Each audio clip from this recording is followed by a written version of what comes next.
Para habaib, ya, kami yang akan terdepan, antum duduk manis aja.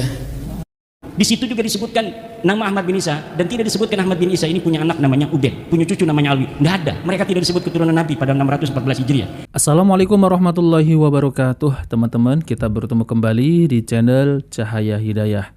Nah teman-teman, jadi di video ini saya akan membahas kembali yaitu tentang terkait masalah Habib Ba'alawi. Jadi sudah lama saya nggak membahas yaitu tentang terkait Habib Ba'alawi ini. Mungkin ya sudah 2 bulan ya teman-teman. Namun teman-teman, ini ada berita terbaru bahwasanya si Qori ini yang dulunya itu membela Kiai Imaduddin Al-Bantani.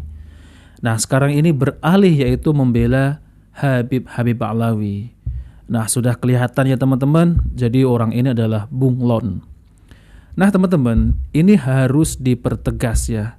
Walaupun ya saya ini berbeda paham dengan yaitu Kiai Imaduddin Al-Bantani, tapi kalau hal masalah Habib Ba'alawi ini yang mengaku sebagai zuriat Nabi Shallallahu Alaihi Wasallam, saya memang sepakat.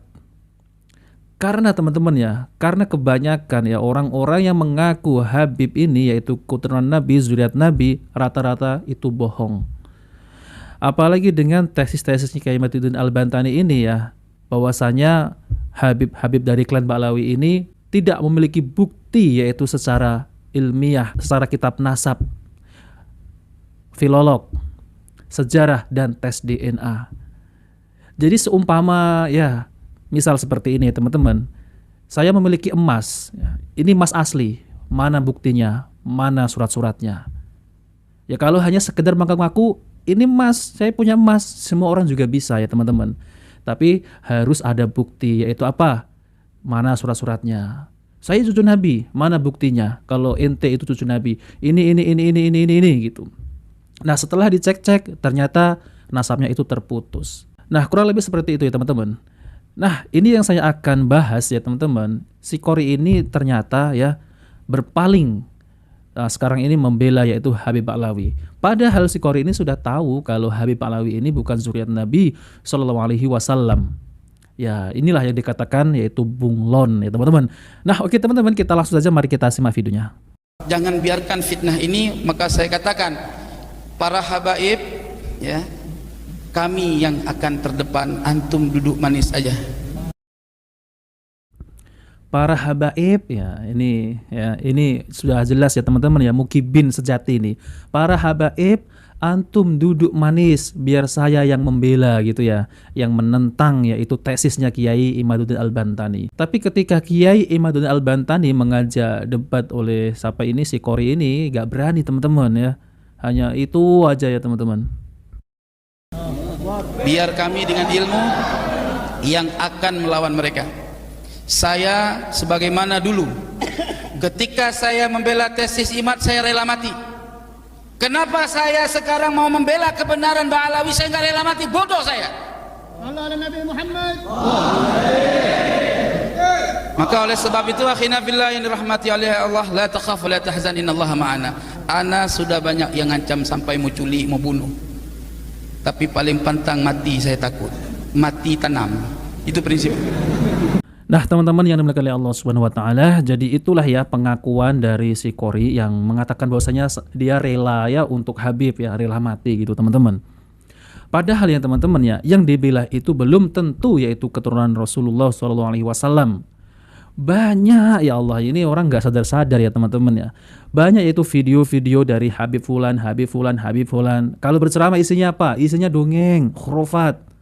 Itu yang sampai kemarin itu yang memiliki kiswah Nabi, tapi ternyata menjual agama, menjual nama Rasulullah SAW, ya, dengan mencium lalu kemudian sedekah seikhlasnya gitu ya teman-teman. Ya tujuannya mereka itu dunia, mereka itu menjual nama Rasulullah SAW yaitu apa? Untuk dunia, untuk kepentingan pribadi mereka. Lalu kemudian ada Habib yang mengatakan bahwasanya ya kalau tidak mencintai Habib neraka gitu ya. Ini belum tentu zuriat Nabi SAW ya. Langsung bilang kalau nggak mencintai Habib neraka. Dari mana dalilnya ya? Bukan itu saja. Mereka kalau berceramah ya teman-teman ya, isinya hanya meninggikan yaitu dari klan mereka. Ya kalau mau ceramah ya berikanlah hadis-hadis Nabi ya, sesuai dengan pemahaman para salafus soleh. Ya ini mereka itu kalau bercerita ya, dulu kakek saya ini ya terbang, dulu kakek saya ini bisa menurunkan hujan susu, dulu kakek saya ini bisa menurunkan rantai emas dari langit. Kalau di zaman sekarang ceramah seperti itu ya, yang percaya ya hanya dari mukibin-mukibinnya. Ya kalau kita ini udah nggak percaya. Nah teman-teman, jadi ini ada video yaitu dari Kiai Imaduddin Al-Bantani tentang terkait masalah si Qori ini ya teman-teman. Coba mari kita simak videonya. Orang yang mengaku cucu Nabi, ini secara data, di abad ke-9 Hijriah, 895 Hijriah, mengaku keturunan Nabi, kemudian mengurut nama-nama. Ali bin Abu Bakar, namanya Asakron nih, 895 Hijriah. Nama saya Ali bin Abu Bakar bin Muhammad bin Abdurrahman Asygaf bin Maula Dawilah bin Ali Sahibud Darak bin Ali Al-Ghayyur bin Faqih Muqaddam bin Ali bin Muhammad Sahib Mirbat bin Ali Qali Qasam bin Alwi bin Muhammad bin Alwi bin Ubaid bin Ahmad bin Isa. Ahmad bin Isanya 345 Hijriah. Sementara di abad-abad itu sudah banyak kitab nasab. Di abad keempat katanya Alwi ini hidup 400 Hijriah, berarti abad kelima. Di abad kelima sudah ada kitab Tahdhibul Ansab karya Al-Ubaidili 435 Hijriah. Tidak ada di sana mengatakan Alwi ini adalah cucu daripada Ahmad bin Isa. Ahmad bin Isanya disebutkan dia punya anak, kemudian keturunan sampai beberapa keturunan, tapi tidak menyebutkan Alwi ini, buyutnya Rizik Syihab itu, sebagai keturunan baginda Nabi besar Muhammad. Ada juga di abad kelima itu kitab Muntaqilah At-Talibiyah kalangan Ismail Toba-Toba. Ismail Toba-Toba itu 470 Hijriah. Tidak menyebutkan juga bahwa Ahmad bin Isa punya anak namanya Ubaid. Ahmad bin Isanya disebut dia punya anak namanya Muhammad, dia punya anak namanya Ali, tapi tidak disebutkan dia punya anak namanya Ubaid. Kemudian kitab Al-Majdi 490 Hijriah karya Al-Umari tidak juga menyebutkan Ahmad bin Isa punya anak namanya Ubaid. Ubaid punya anak namanya Alwi yang jadi Ba'alawi itu nggak ada. Kemudian naik ke abad ke-6 yaitu 597 Hijriah kalangan seorang pakar usul fikih Imam Fakhruddin Ar-Razi. Beliau juga seorang ahli tafsir, punya kitab tafsir Mafatihul Ghaib, punya berbagai macam kitab sejarah dan lain sebagainya. Idza utliqal imamu fi usulil fiqhi fal muradu bihi Imam Al-Ar-Razi. Kalau dimutlakkan nama al-imam, qala al-imam dalam kitab-kitab usul fiqh, itu maksudnya adalah al-Imam Fakhrur Razi. Beliau mengarang, menulis sebuah kitab berjudul Asy-Syajarah Al-Mubarakah wa hasala fihi anna aulada Ahmad bin Isa al-Muqtibin munhasirun fi salasati bani. Anaknya cuma 3. Siapa? Muhammad, Ali, Husain. Itu 597 Hijriah. Beliau menulis kitab itu. Wafat 604 Hijriah. Beliau punya anak murid namanya itu Al-Fakhri juga, ngarang kitab namanya Al-Fakhri.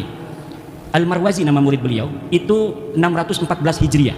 Di situ juga disebutkan nama Ahmad bin Isa, dan tidak disebutkan Ahmad bin Isa ini punya anak namanya Ubaid, punya cucu namanya Alwi. Nggak ada. Mereka tidak disebut keturunan Nabi pada 614 Hijriah. Kemudian ada kitab Al-Asili 700 Hijriah. Kemudian ada kitab As-Sabatul Muson 787 Hijriah. Kemudian ada kitab Umdatul Talib As-Sugra 828. Ada kitab Umdatul Talib As-Sugra karya orang yang sama Ibnu Ainabah 828 Hijriah. Sampai abad ke-8, abad 9 awal ini tidak ada orang yang menyebutkan ahli nasab itu bahwa Ba'alawi keturunan baginda Nabi besar Muhammad SAW. Padahal mereka sudah ada itu di abad 9 itu, mereka sudah mulai mengaku sebagai keturunan Nabi. Ali bin Abu Bakar As-Sakran ini sudah mengaku keturunan Nabi di abad 9. Tapi orang-orang Yamannya saja itu tidak ada yang mencatat mereka sebagai keturunan Nabi di abad 9 itu. Maka saya sebutkan ada 550 tahun kosongnya riwayat antara pengakuan dan orang yang diaku. Orang yang diaku 345 Hijriah, mereka mengaku 895 Hijriah, hitung pakai kalkulator 550 tahun. Itu kalau kita mau kasihan. Itu versi kasihan itu 550 tahun itu. Versi yang tidak kasihan dalam ilmu nasab itu, dalam ilmu nasab, sebuah kitab sejarah, la yuqaddamu bihalin ala ma yusbituhun nasabun. Ilmu sejarah, sejarawan tidak bisa didahulukan dari apa yang telah ditetapkan oleh ahli nasab. Sedangkan Ali As-Sakran ini ngarangnya kitab sejarah tasawuf dan amalannya. Maka walaupun ada susunan dia menyebutkan nama-nama sampai Ahmad bin Isa, itu sebenarnya dalam ilmu nasab tidak dianggap sama sekali. Adanya nama mereka itu muncul dalam kitab nasab, dalam kitab Tuhfatut Talib 996 Hijriah. Itu kalau dihitung 651 tahun. Cuma dalam kitab Tuhfatut Talib yang menyebut nama-nama mereka itu, Alwi sudah ada di situ tuh. Karena kan mengakunya 895 Hijriah. Kemudian 996 Hijriah ada masuk nama dia. Masuknya apakah berdasarkan maraji? Tidak.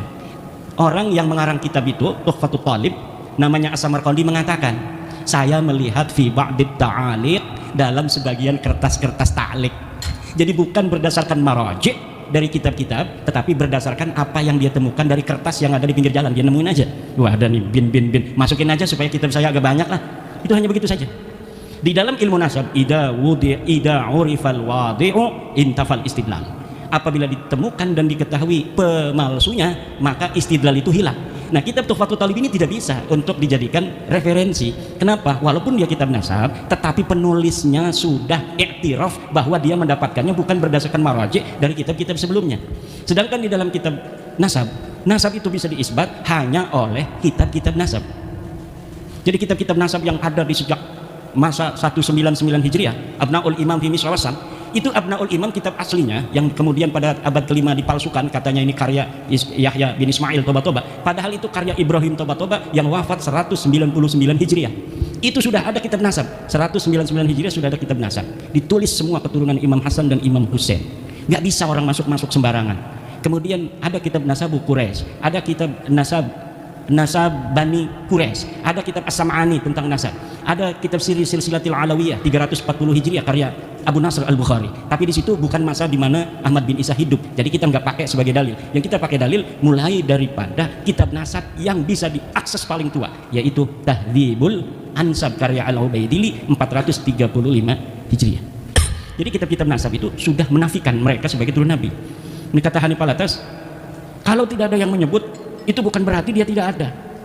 Kalau misalnya ada yang menafikan bahwa Alwi bukan cucu Nabi di abad 5, baru bisa diterima bahwa Alwi itu bukan cucu Nabi. Tapi tidak ada orang yang menafikan Alwi sebagai cucunya Ahmad bin Isa di abad kelima. Alasannya begitu. Kalau Kiai Imad bisa menemukan satu kitab yang menafikan katanya Ubaid sebagai anak Ahmad bin Isa, Alwi sebagai cucu daripada Ahmad bin Isa, baru itu sahih. Kalau tidak ada yang menafikan, tidak, kata saya. Coba lihat dalam kitab tauhid yang kecil aja, kitab Syarah Aqidatul Awam. Kitab apa itu? Karya Ibrahim Laqani. Tuhfatul Murid ya. Tuhfatul Murid. Itu bagaimana? Sesuatu yang sah untuk dinafikan adalah sesuatu yang subut. Sesuatu yang bisa ditiadakan adalah sesuatu yang ada. Kalau sesuatu yang tidak ada itu tidak bisa ditiadakan karena dia sudah tidak ada secara ontologis. Sekarang ada yang tidak hadir. Misalnya istri keduanya Kiai Suparman. Datang. Istrinya ada, makanya saya candain. Misalnya Kiai Suparman punya si dua, misal yang hadir cuma permaisuri, ada misalnya namanya Maisaro, misal kok Maisaro tidak ada? Nah, tidak ada itu karena memang tadinya ada.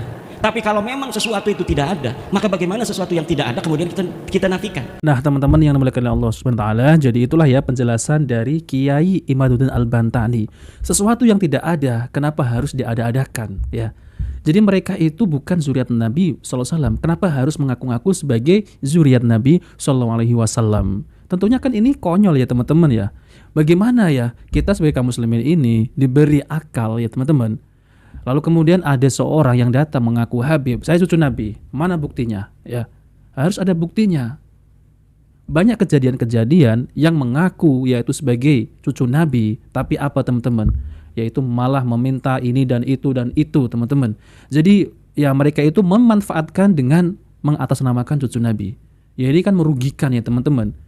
Dan banyak kejadian-kejadian yang aneh-aneh yaitu di mana mereka itu mengaku zuriat Nabi, meminta istri mukibinnya, lalu kemudian meminta santri dari mukibinnya juga untuk dinikah. Tapi lalu kemudian ya habis dinikah dicerai ditinggalkan. Ini apakah ya teman-teman ya? Ini kan orang semacam ini itu mencoret ataupun merusak yaitu nama Rasulullah SAW ya teman-teman. Yang mereka mengaku zuriat Nabi. Padahal ya teman-teman ya, zuriat Nabi SAW nggak seperti itu ya, nggak sebejat itu ya teman-teman. Jadi kita sudah paham ya teman-teman, tujuannya mereka itu apa ya? Tujuan mereka ya apa? Ya untuk merusak nama Rasulullah SAW. Itu yang ceramah yang sering teriak-teriak, marah-marah, kalau berkata-kata kotor. Teman-teman sudah tahu kan siapa itu? Saya sepakat, yaitu Kiai Imaduddin Al-Bantani. Walau saya ini berbeda paham dengan beliau, tapi saya sepakat. Ya. Jadi yang dijuluki Wahabi ini sejak dulu itu ya sudah nggak percaya teman-teman yang model-model seperti itu. Ya nggak percaya ya. Coba kalau kita lihat ya akhlaknya itu bagaimana, lalu kemudian cara penyampaian agamanya itu bagaimana ya.